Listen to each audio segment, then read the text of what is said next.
राजकीय मिळालं होतं, स्थानिक स्वराज्य संस्थांमध्ये ते आरक्षण रद्द केलं. ते रद्द झाल्यानंतर केंद्र सरकार रिव्हिजन आपलं राज्य सरकारने त्या आदेशाच्या विरुद्ध एक रिव्हिजन पिटिशन दाखल केली होती. ती पिटिशन देखील सर्वोच्च न्यायालयाने रद्दबातल केली आहे.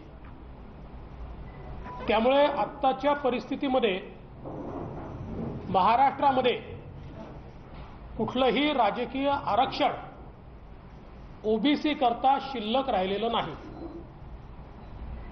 या संदर्भात कशा प्रकारे या सरकारने हे आरक्षण घालवलं हे मला खरं म्हणजे या निमित्ताने आपल्यासमोर ठेवायचं आहे.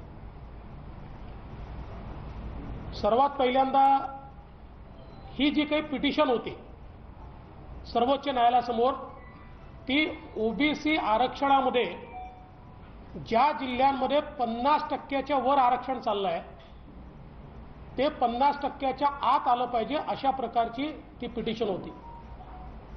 आणि त्याच्यामध्ये त्यांनी जो एक 2010ला कृष्णमूर्तीच्या केसमध्ये जे जजमेंट आलं होतं सरन्यायाधीशांच्या बेंचने दिलेलं, त्याचा आधार घेत सांगितलं होतं की हे 50% आत आलं पाहिजे.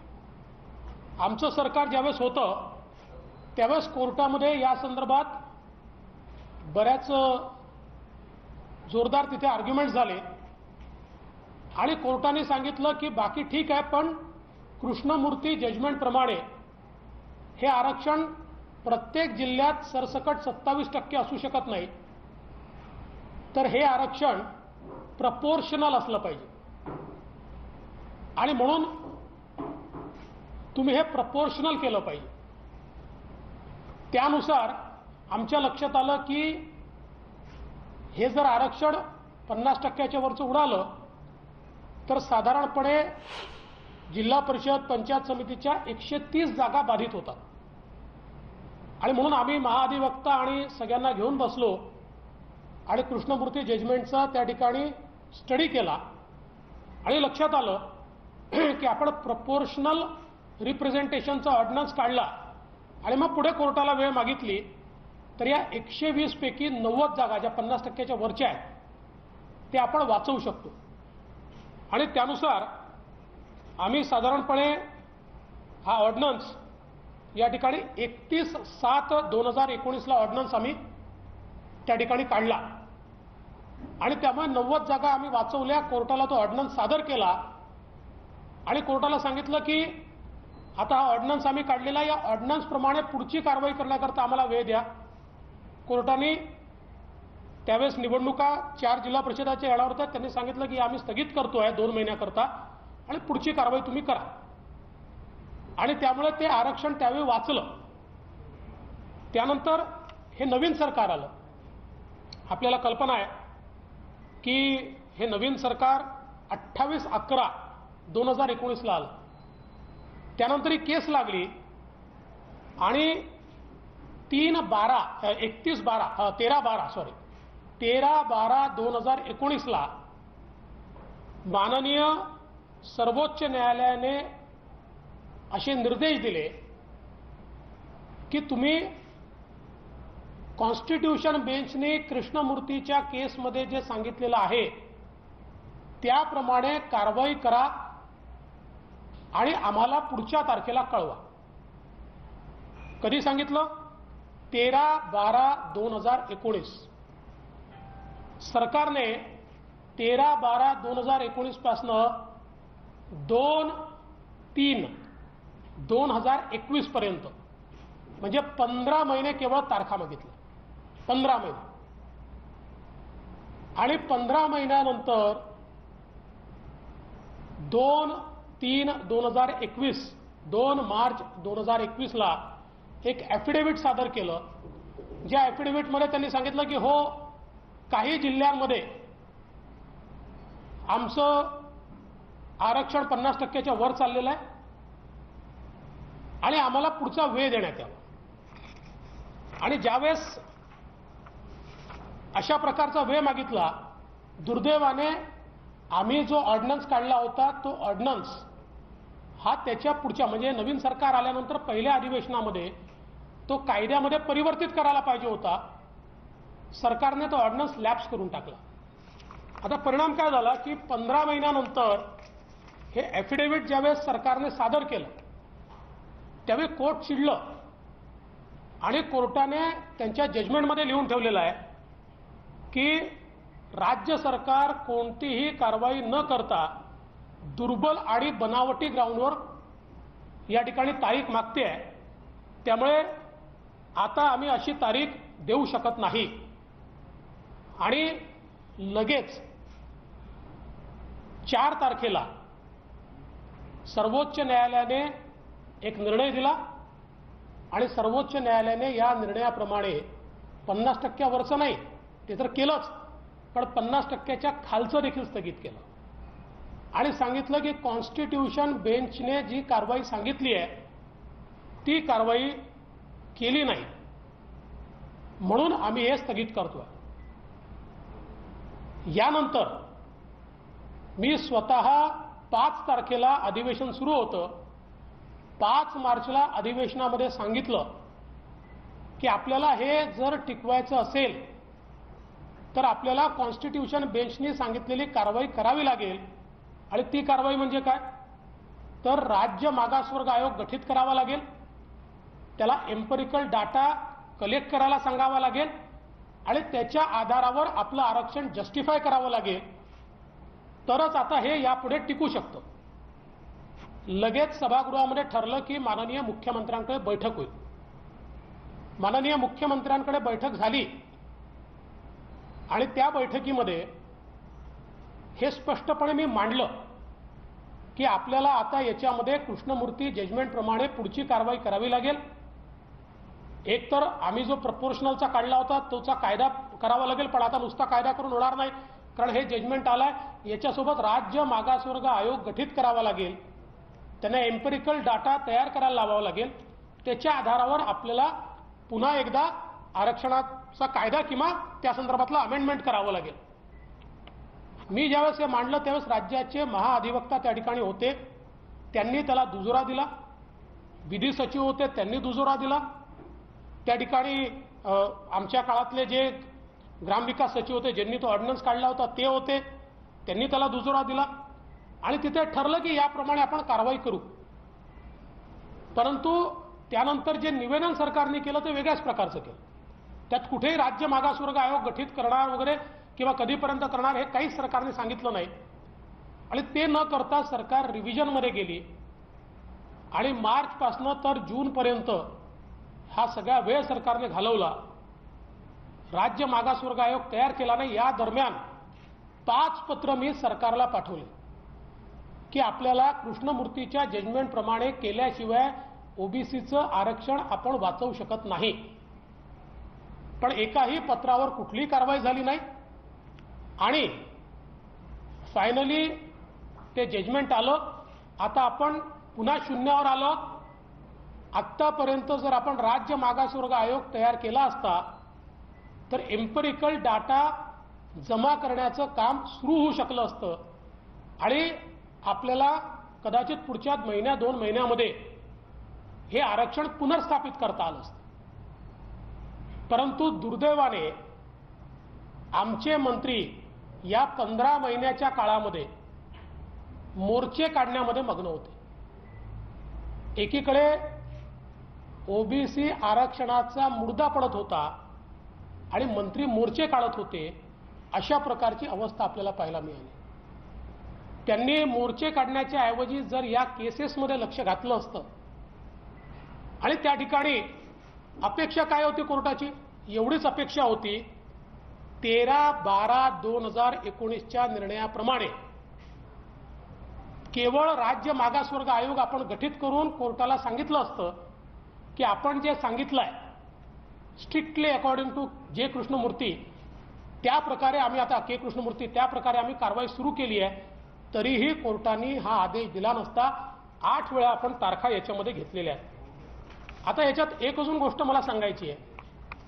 सातत्याने हे सांगितलं जातं की ओबीसीची जनगणना करावी लागेल. जनगणना केली पाहिजे, त्याला आमचं समर्थन आहे, पण या आरक्षणाकरता जनगणनेची आवश्यकता नाही. याचं कारण तुम्ही जर कृष्णमूर्ती जजमेंटचा पॅरा 48 आणि त्यातलं कन्क्लुजन 3, पॅरा 48 कन्क्लुजन 3 बघितलं, त्यात त्यांनी सेन्सस नाही म्हटलं, त्यात त्यांनी एम्पेरिकल डाटा म्हटलं. कंटेम्पररी एम्पेरिकल डाटा याचा अर्थ असा आहे की कुठलाही डाटा जो रिसर्च करून काढला.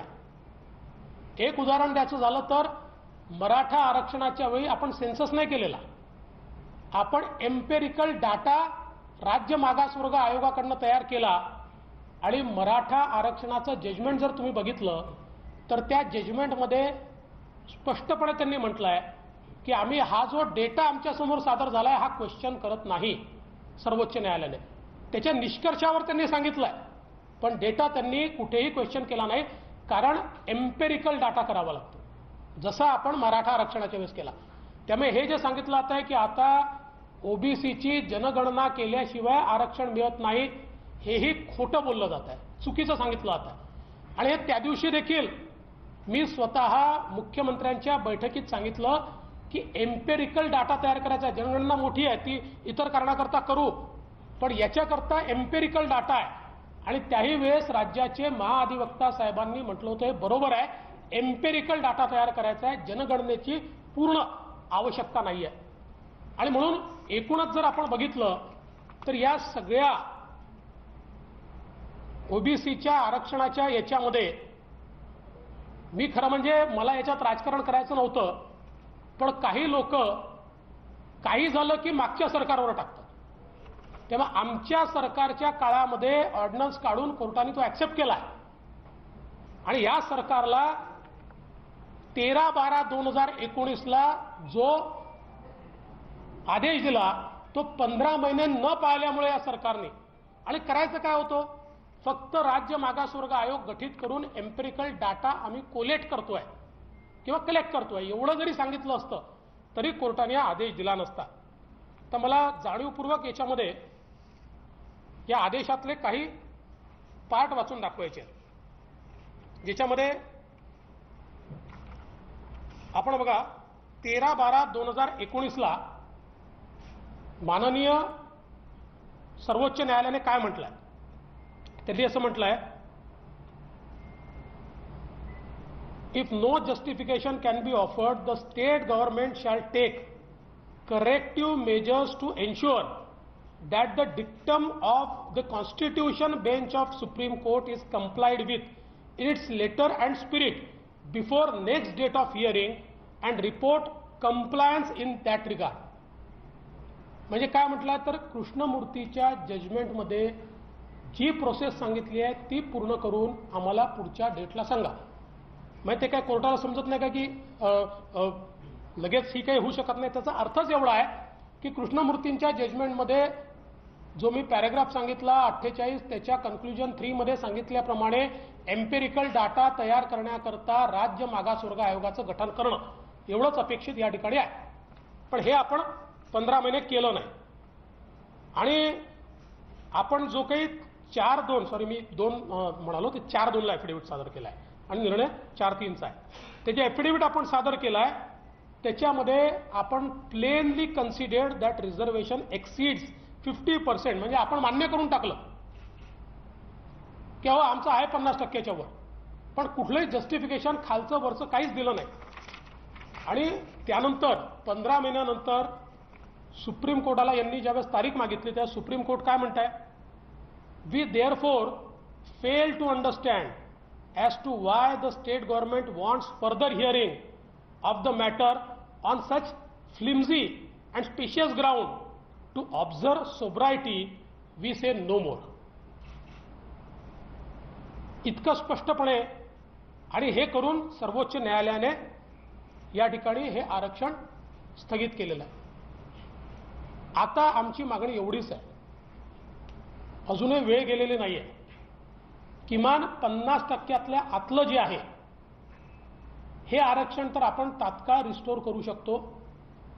त्या दृष्टीनं आता तरी विना विलंब राज्य सरकारने राज्य मागासवर्ग आयोग तयार करावा आणि डेटा, इम्पेरिकल डेटा हा कलेक्ट करण्याकरता सुरुवात करावी.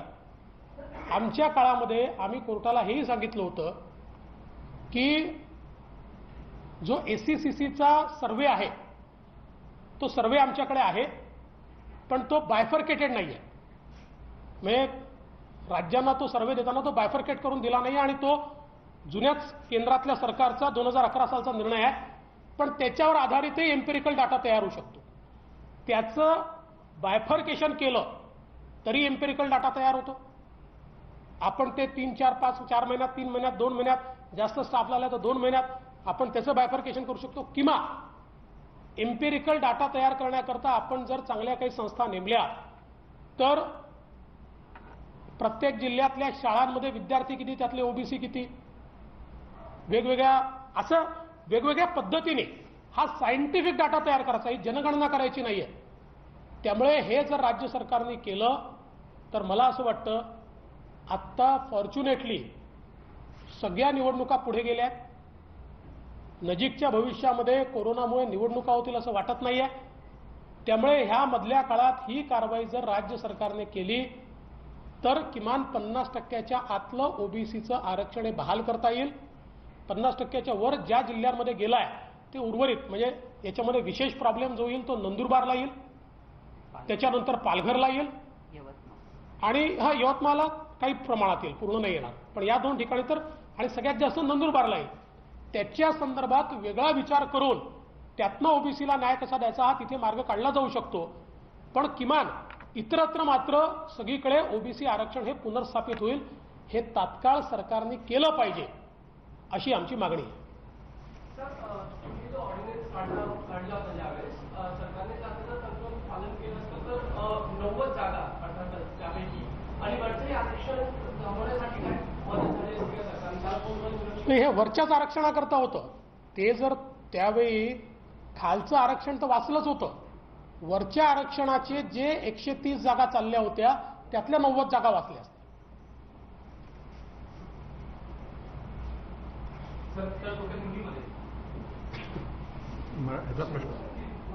काँग्रेसकडून वारंवार आरोप केला जातोय की म्हणजे तुम्ही म्हणला की काही झालं तरी मागच्या सरकारकडे किंवा केंद्राकडे, नाना पटोलेंची परवा प्रेस झाली होती, त्यांनी स्पष्टपणे सांगितलं की हे आरक्षण देखील म्हणजे मराठा आरक्षण असेल किंवा OBC आरक्षण हे फक्त फडणवीसांमुळे गेलं असेल. मी पुराव्यासहित बोलतो.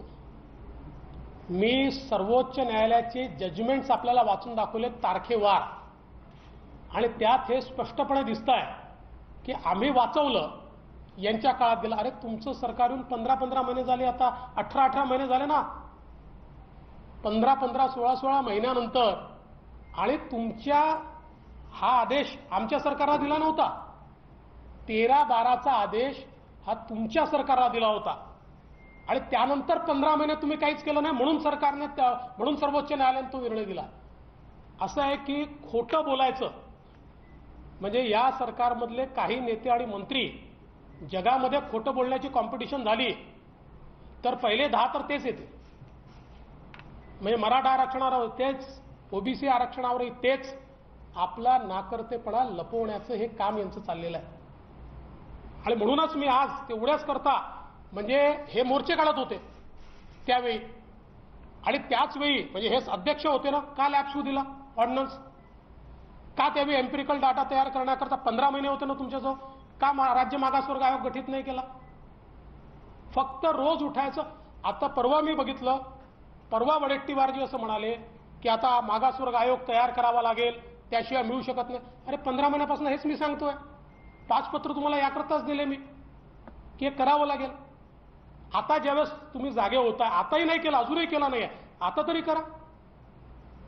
तयार केला आणि सगळं जसं म्हणतात इम्पेरिकल डेटा कलेक्ट करायचा किती कालावधी लागू शकतो? कारण तुम्ही पण तयारी त्या पद्धतीने करत होता तर सरकारला किती कालावधी लागू शकतो? बघा, माझं मत असं आहे की एम्पेरिकल डाटा तयार करण्याकरता आपण जास्त एजन्सीज लावल्या तर जास्त लवकर डेटा तयार होतो.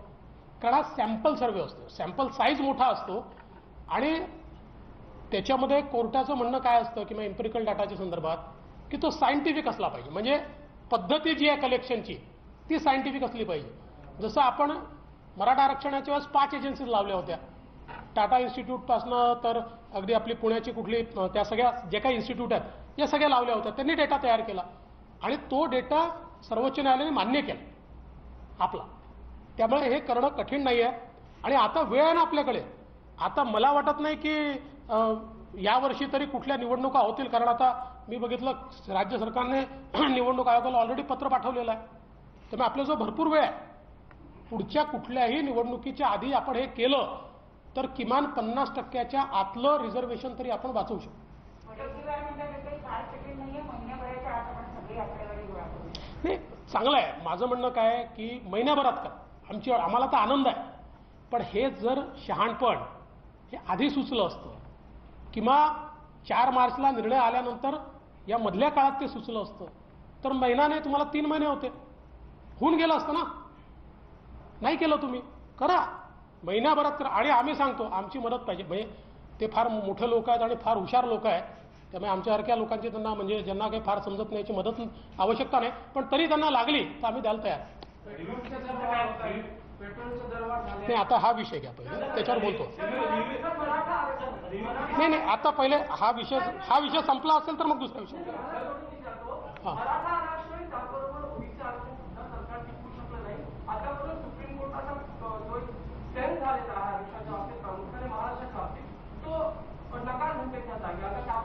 सरकारने कोणती तयारी केलेली आहे असं पद्धतीने वारंवार सांगितलेलं आहे आणि या ओबीसीच्या आरक्षणामध्ये पण तेच दिसतंय. 50 महिने दिवस सांगतात बाहेर.